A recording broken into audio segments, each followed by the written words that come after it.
পরে তো আমি আগেও আমি প্রতিক্রিয়া দিয়েছিলাম একজন আগরতলাবাসী হিসাবে, একজন ত্রিপুরার নাগরিক হিসাবে, যে টাউন হল, প্রত্যেকটা শহরে টাউন হল, একটা নিজস্ব টাউন হল থাকে, এটা ঐতিহ্য।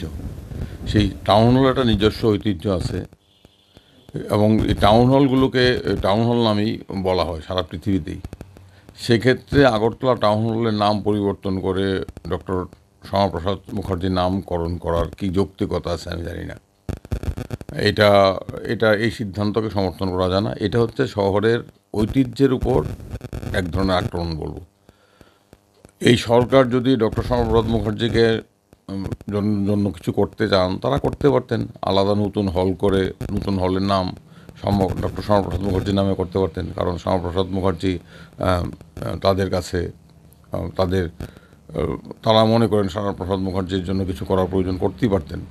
কিন্তু তার জন্য টাউন হলের নাম পরিবর্তন করাটা, এটা হচ্ছে এটা প্রকৃতই ঐতিহ্য বিরোধী, এবং আমাদের আগরতলার নিজস্ব সংস্কৃতি, নিজস্ব ঐতিহ্য, তার উপর একটা আঘাত আমি বলবো। এতে করে কিন্তু শ্যামাপ্রসাদ মুখার্জির প্রতিও সম্মান প্রদর্শন করা হলো না। যারা শ্যামাপ্রসাদ মুখার্জিকে সম্মান করতে চান, তাদের করার অধিকার আছে, করতেই পারেন। কিন্তু তারা কিন্তু এটাকে এতে কিন্তু প্রকৃত সম্মান প্রদর্শন করলেন না।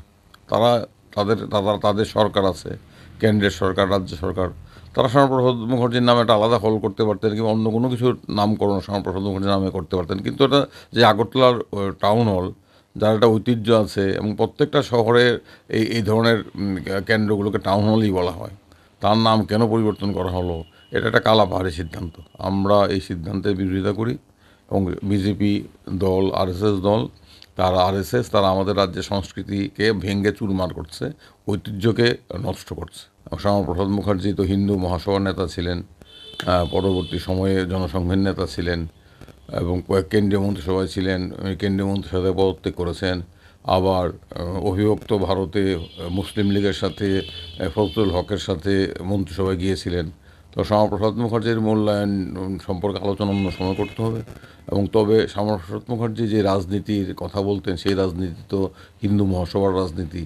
সেই রাজনীতির সাথে মুসলিম লীগেরও নৈকট্য তৈরি হয়েছিল। সেটা তো ভারতবর্ষের যে মূল স্বাধীনতা আন্দোলনের মূল ধারা, সেই ধারা সম্পূর্ণ বিপরীত ধারার উনি প্রতিনিধিত্ব করতেন।